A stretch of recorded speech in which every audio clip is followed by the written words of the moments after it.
আধ্যাত্মিক আলো চ্যানেলের সকল শ্রোতা ও শুভানুধ্যায়ীদের জানাই সাদর প্রণাম।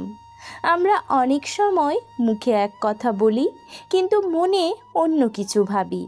আবার ঈশ্বরের কাছে প্রার্থনা করি, কিন্তু মন অন্যদিকে ছুটে বেড়ায়।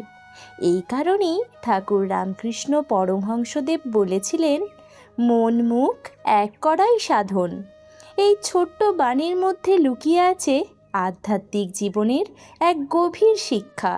ঠাকুর আমাদের বোঝাতে চেয়েছেন, সত্যিকারের সাধনা শুধু বাহ্যিক আচার নয়, আমাদের মন, কথা এবং কাজ এই তিনটির মধ্যে মিল থাকা প্রয়োজন।